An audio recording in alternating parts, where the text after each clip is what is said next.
Okay, so let's start then. I'm very happy today to introduce this discussion with three promising startups on a very up-to-date subject. I'm sure you have been, like me, following up on all the news during the Paris Air Show. We are a few meters away from one of the big American company, which announced yesterday a big partner. EOS was also announcing things. The European Union is working hard on AI, autonomous. The subject is how we can develop sovereign AI capabilities, how we can go on the front line, we can deploy on the front line, we can train our military forces to use the systems and so on. I believe on the total value chain, the entire value chain, a lot of providers are now emerging, and we are happy to welcome today three startups that are not only providing but innovating on this AI and autonomous system. And I'm very honored to welcome Eloi from Alta Ares. They will introduce themselves. Ilya from Ilya from AIverse, sorry, I added a dot at the end, and Ilaria from ECO. And the idea is, we'll discuss together on this topic, but at the end I would like you also to question, maybe to deep dive with the panel on some of the subjects. So maybe I will start with you, Eloi, if you can introduce yourself and introduce the unique selling proposition of Alta Ares. Why now you have been raising funds, you are now working hard and fast. Please let us know more about Alta Ares.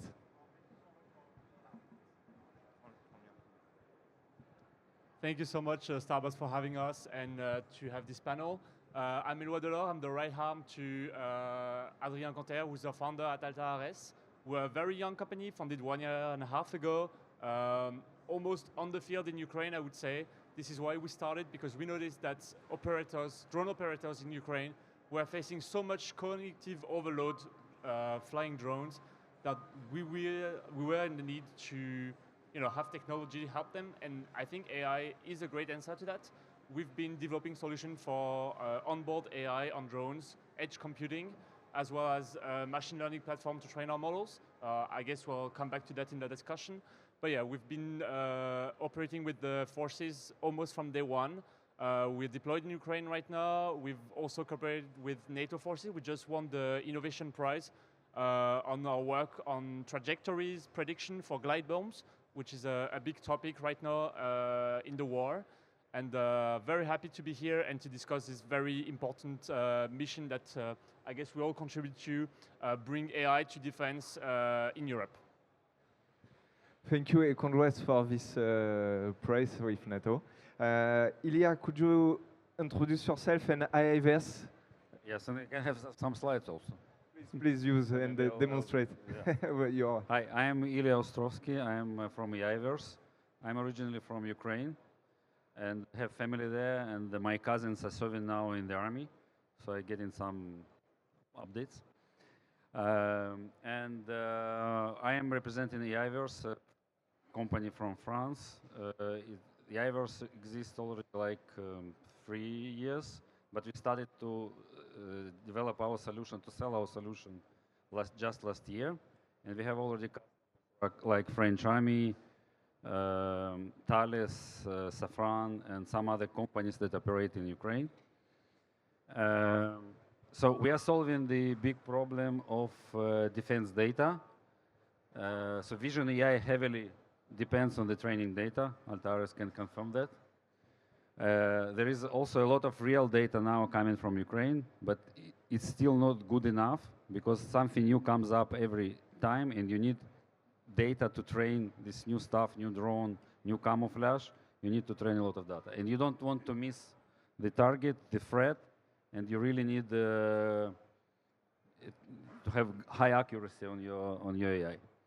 So, but annotating data, collecting data is expensive, time-consuming, and often impossible. Sometimes possible, sometimes not. So we develop a software that generates this data at scale, and you can see examples of the data we generate. And this is 3D. It works. It doesn't move. Oh, okay.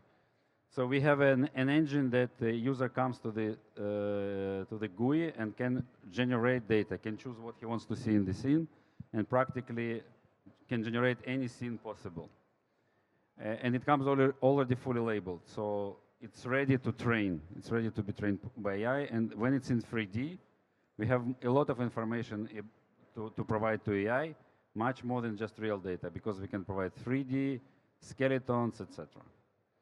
So just to tongue detection that we did with the French army, so just to show you more examples of the visuals that we generate, and we try to degrade the images that come from Ukraine, because we see what happens in Ukraine. So we try to make it more realistic, and you know, to as much as realistic as possible, because this is what gives results as well. So this is just results of the detection. Synthetic data works together with the real images. Yeah, and we provide a wide range of applications like battlefield awareness, for jammed UAVs, for autonomy. Sorry. And of course, if you are not in Ukraine, you are not in the game. And Altares, I know, going there every week. Really cool stuff. So recently, we're getting requests from our customers to detect drones. So this is the image we generate. It's not real image. And our next step is also to, after we help companies in defense, we can also help companies in the civil space, where you know, every port, every business that has fences now to protect from security stuff, now you will have the same from the drones, because drones are becoming a threat. So you will have to have a camera and detection and maybe elimination of the threat. So this is like huge business after the war, and we want to be just a small part of it. That's it. Thank you.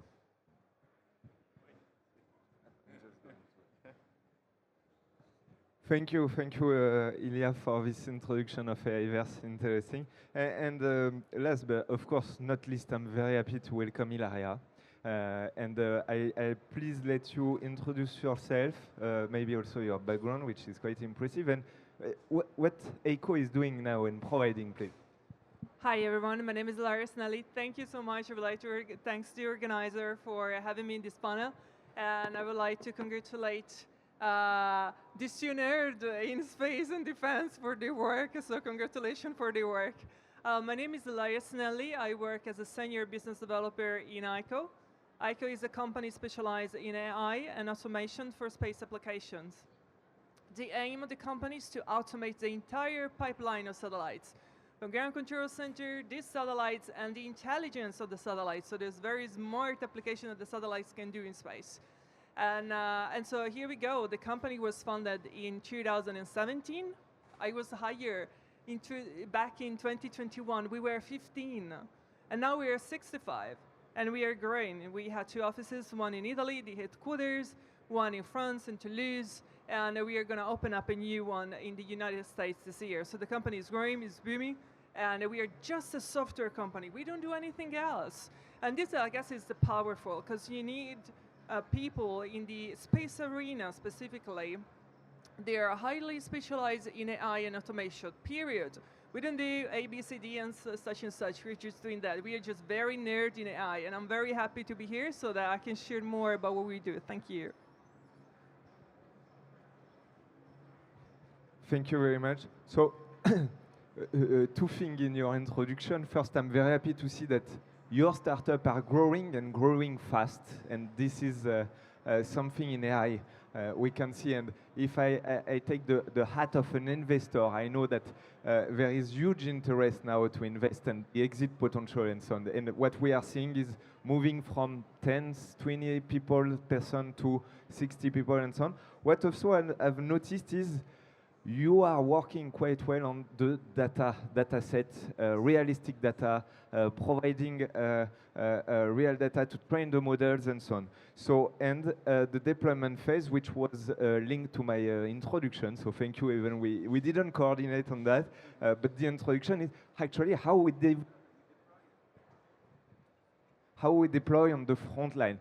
And maybe talking about the front line and this deployment, I would be happy to get your thought or your return of experience from Alta Ares. As Ilya mentioned, you are today using this equipment and so on. Could you please share some ConOps, what you have seen, how it is used, and what bring value today to the armed forces that are protecting our sovereignty?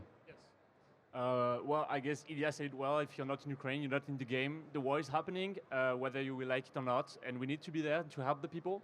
So our experience in Ukraine is that it's getting so saturated. There are so many things flying out there.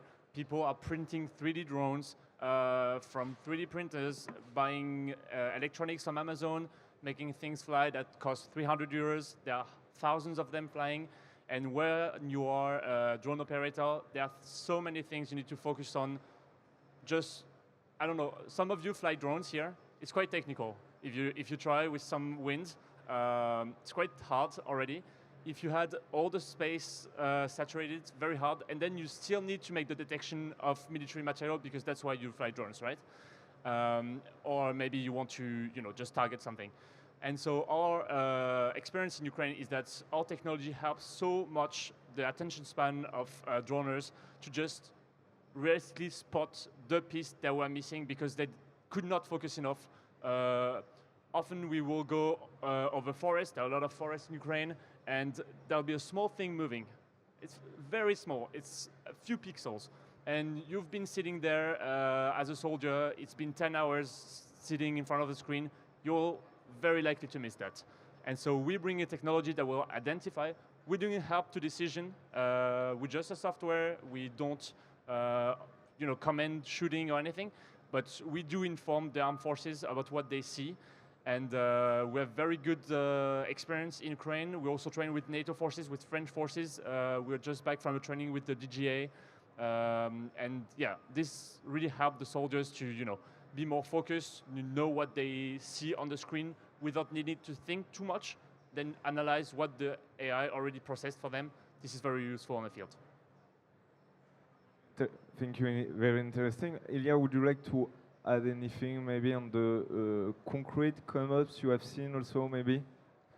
Well, we don't directly go to Ukraine, but we work with companies who operate in Ukraine. And well, what we see is that like Eloa, like Ilya said, they're using crappy, I mean not crappy, but like printed drones, and probably put very cheap cameras on it, and they want to detect something with these cameras, and the image coming is very, very blurred. So it's really important to detect this stuff moving.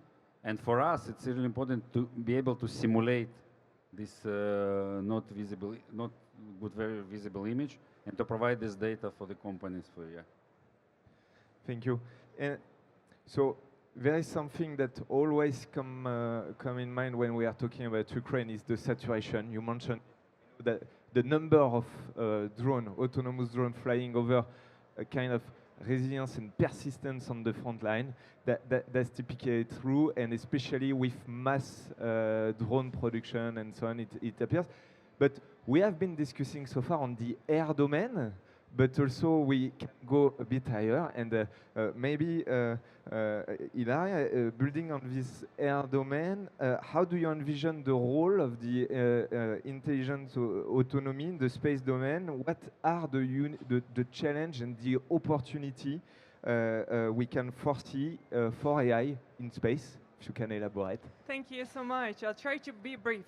Promise you, I'm very chatty, but I'll try to get there. So there is a lot of different things going on in AI. Right now, we are in a peak where everyone wants to have AI. Everything is AI and everything is fantastic. Okay, that's the picture, the world in which we are in. So there is one of the challenges is miseducation. People are giving for granted that open source resources in AI they work perfectly, like any certain nerd algorithm that we do. But talking to a GTP software or a GTP provider is not like hands-on in a software for AI for space applications. So there is a bridge that has to be filled about miseducation. One of the challenges that we do encounter in space is that right now, unfortunately, everyone wants to apply AI in space, which is good. It's good for business, okay?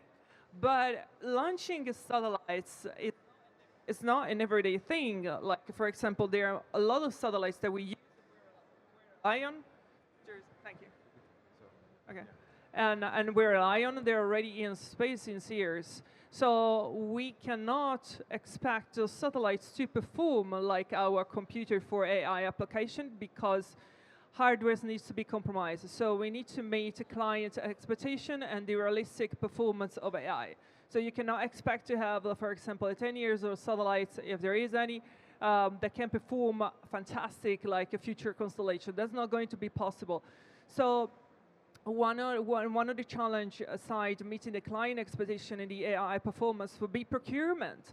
So there is a lot of hardwares. They are very advanced. They are fantastic for example, the automation industry on the ground. But in space is really hard because the hardwares need to be certified. Needs to be a specific type for allowing AI to perform like we want. So I would say, and I would dare, that probably the greatest challenge ahead is to be very realistic about what we want to launch in space, how we are designing, procuring hardware, and the resources they're component the hardware, and to really meet the capability of AI that we want, because otherwise that won't be credible.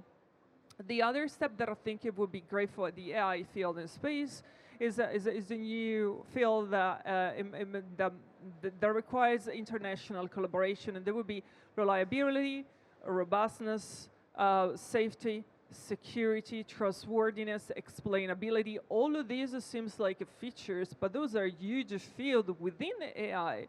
So there is a lot of the business that we do in the AI that goes beyond the interests of the company that I work with, which is ICO.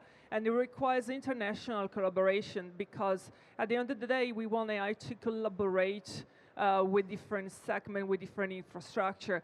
And right now, the company I work with, we are deploying a layer of intelligence in existing space assets, either in space and on the ground. We are not there to provide generative or super smart AI.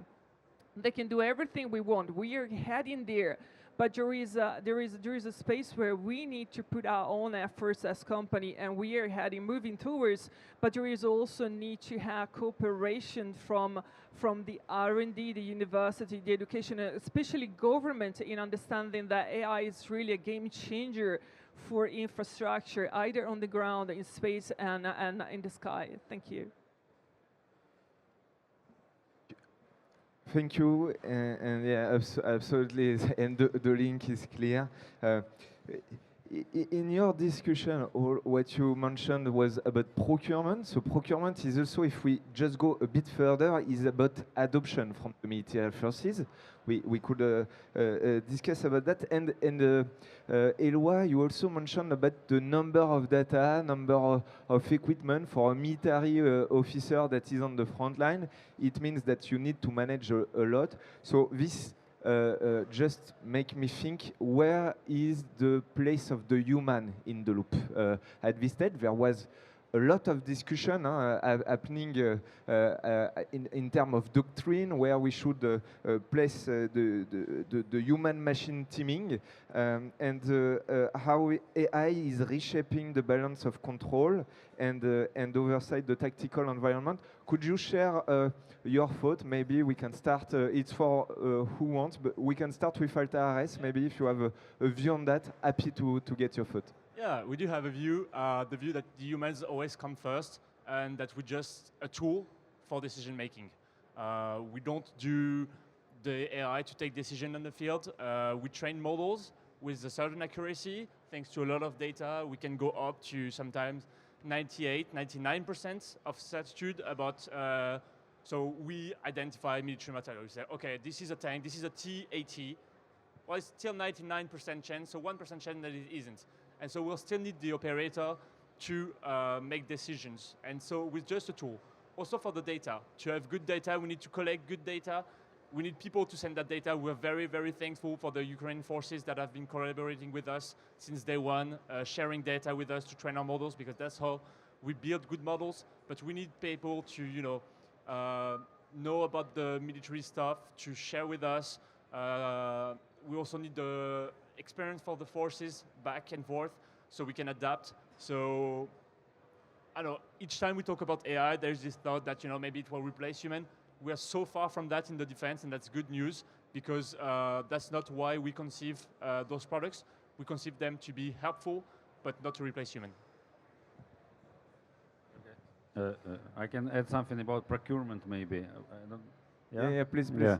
So in Ukraine now, they made a decision that actual brigades can procure systems, and more than that, they implemented like point system for tank destroyed, for drone destroyed, for I don't know, enemy destroyed.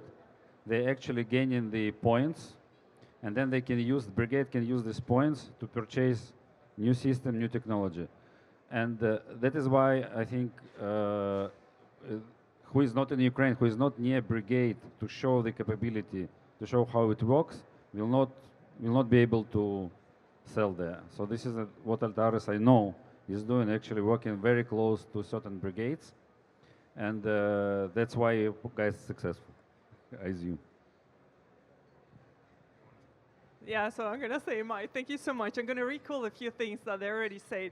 But similarly to what has already been said now, we do not intend to replace human in the loop. For example, the product that we have are making satellites way smarter, are a platform, if you wish, where we can deploy any sort of application that the satellites will do, from Earth observation, SAR, from maneuvering, and so on and so forth. From ground control center, same thing. We are introducing tools that help humans, in this case, space operators, to deal with their workload.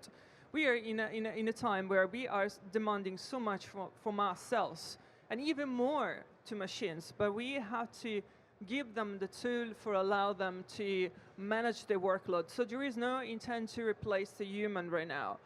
Decision making, AI and automation are techniques that helps humans dealing with decision making and processing. But of course, whatever can be automated, whatever can be like a machine task, we will make a machine task. Human will deal with a higher level decision, for example, won't deal with very specific details that anyone can do. But no one's want to replace human. Thank you. Thank you. And on the procurement side, the member states of the European Union are working actually on that, how to faster the time to market, because this is quite a question.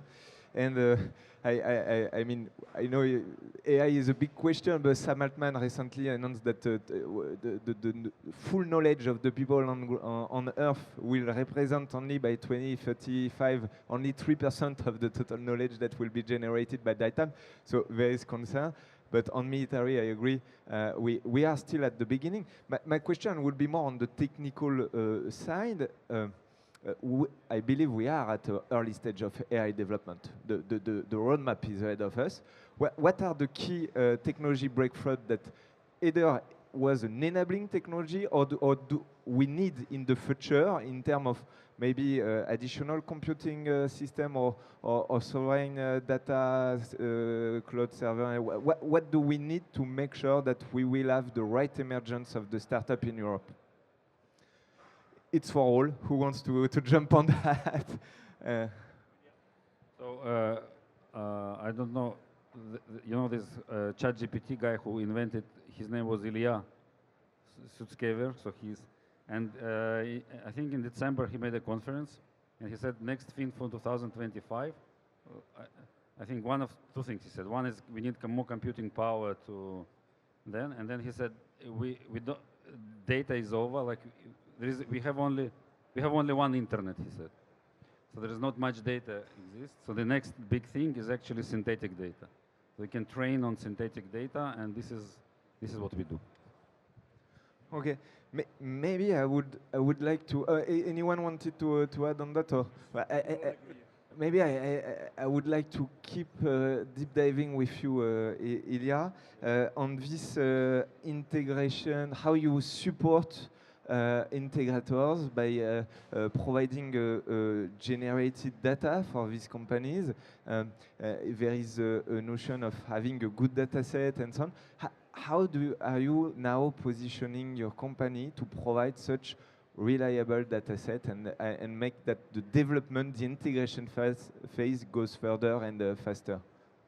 Yeah, so what we see, especially with the companies that operate in Ukraine, the data that they want to generate is also confidential. I mean, also the scenes that they want to generate, the targets that they want to target is confidential. So they want to keep it for themselves. And that's why what we plan to do, we provide on-prem solution. So we don't touch the system. It's not on the cloud. So final user can generate whatever he wants and use it as he wants. It's in confidential manner. Okay, sounds good. Maybe I would like now to move to more, let's say, the outlook of the strategic implication and look at the future. Maybe we can start with you, Altares. We have seen a rising investment in AI. What does the next generation of autonomous system could look like, or what are required by the armed forces? Particularly, I'm thinking about swarm capabilities, about intelligence, and how we can ensure for the armed forces a persistent ISR on the front line. Well, definitely more autonomy is coming. People are working on that. We have very different stages, I would say as well, depending on the armies, depending on the forces. Actually, Ukraine as a battlefield is quite advanced. We see a lot of drones flying that are not present anywhere else. So there will be a lot of experience taken from Ukraine and then brought to other forces. I'll say we work in Ukraine, and then the French forces are very much interested in what we do, because we see stuff that nobody thought about, because the Ukrainians just don't have a choice to produce new capabilities. Then in terms of swarm drones, of course, this is the next question. We work a lot on trajectory right now to intercept glide bombs, and we work with companies that do swarm drones to make walls. This is the next question. I don't know. To be honest, there is so much change right now that you have to keep an eye. We're very happy to see that the environment is so dynamic, that so many people are getting funds, which was not the case for a long time in the defense industry. That's Europe is waking up, and yeah, looking forward to the next steps with the new partners. And maybe on the space side, also the outlook, or would you be happy to share what we can envision, or what could be on the roadmap? Thank you so much. Yes, I can, and I'd like to. Well, I can tell you that right now there is interest. When we started working with AI in the company, it was a little bit slow, because most of the space arena was not aware really about the benefits of AI and automation techniques for supporting space activities and application. But right now, with the boom of AI, there is more awareness. So we are living now in the very recent months in a period in which all the companies, they're going to have their own AI department. And I would dare to say that we are slowly figuring out that yes, we in theory could hypothetically do everything in our own company, but it won't be feasible. It's gonna, picture this. Think to be a 3D company and then pretending to 3D print an entire spacecraft like the one that we have in front of us. It's ridiculous. And the same thing is going to be for AI. There are going to be different providers, different type of intelligence.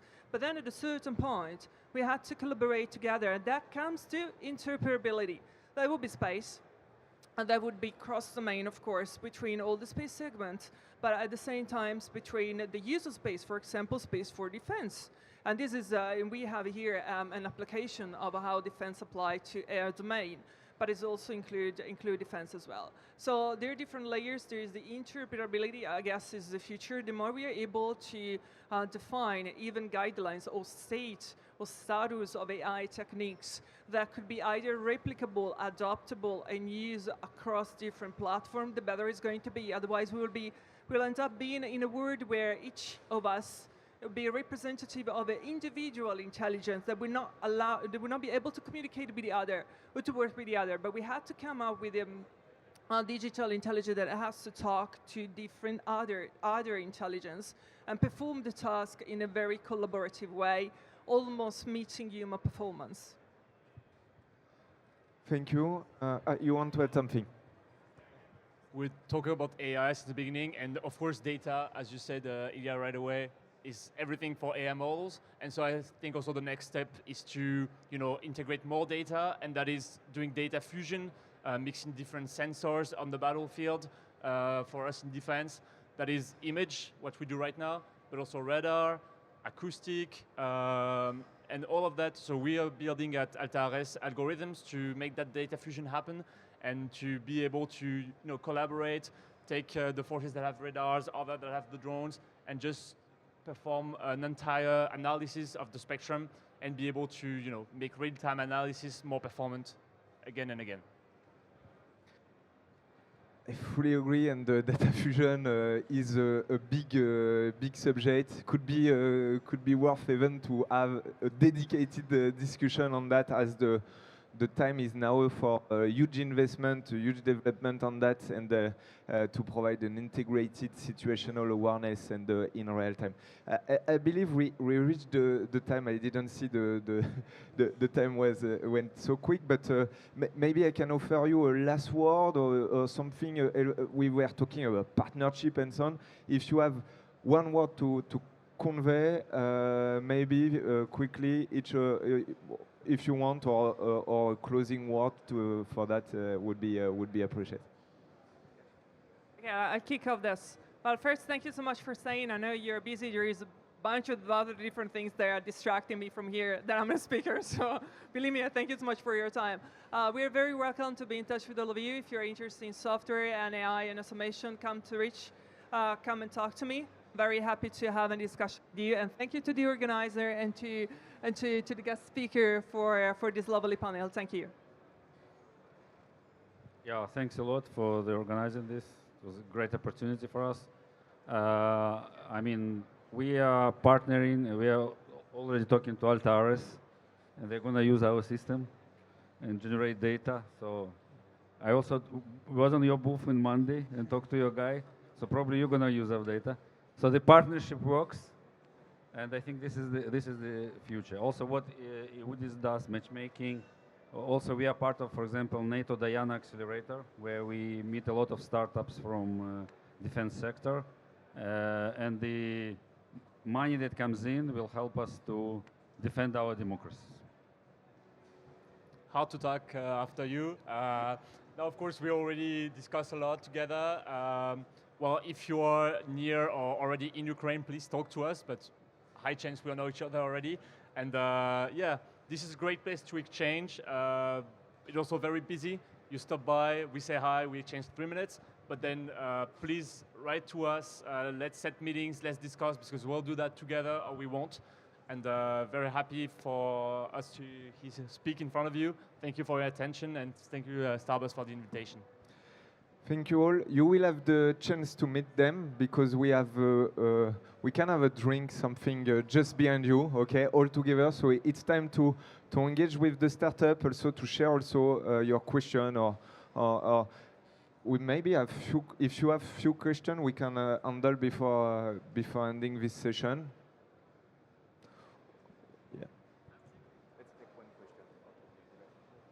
Thank you for all of three for the discussion. It was really interesting. Maybe a question about, so you said one of the constraints is the computing power for AI. We also have the energy. And a last one is like, for example, for the LLM, they are all like learning on the same data, same amount of data. So what's your view on the defense market, because you're collecting data from the front side of the conflict? So do you think it's an advantage for you, or it's also something difficult to address, because also the strategy, like the defense strategy, are evolving really fast, and so you need to think about it and think with the army to develop your algorithm. So what's your view on it's for all of three, but if you have any word on this?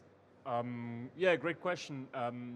We are very lucky again to work so close with the forces, because this is a very competitive advantage to be able to gather so much data, data that is not publicly available for obvious reasons. And that gives us a tremendous advantage on the battlefield to be able to train our models. We must collect again and again because the war is evolving very fast, and so we try to make our technology evolve very fast. And just as AIverse does, we also do models that are then given to the armies for them to adjust to their own needs. So that is, custom made almost. We do the basis, and then we trust the armies also because they have confidential data that cannot share. And and then in terms of computing power, this is of course a question. We do embark systems, so there are big constraints, they're called the swaps constraints with the weight, the computing power. So also we plug a battery on the drone, and we don't want to take all the battery from the drone. So this is a trade-off to have the best systems we can without compromising the mission of the drone himself. So we actually, in our system, we plan to use LLM in order to make more synthetic data, because as we build the basis, important in our synthetic data is to be precise in terms of the object detection. Like if it's Shahed drone, it should not be like something not clear like LLM can generate. So we take these models, but we can do other stuff that LLM can help us to augment. So LLM actually helps us. Do we have another question? Otherwise, we'll have also time to have question and to exchange all together with, I believe, an orange juice or a Coke, maybe a cocktail, let's say. It's okay? It's time for me to thank you very much for this interesting discussion. And thank you for providing Europe with innovative AI autonomous solution from air to space. We need you guys to emerge from the European ecosystem, so thank you for that.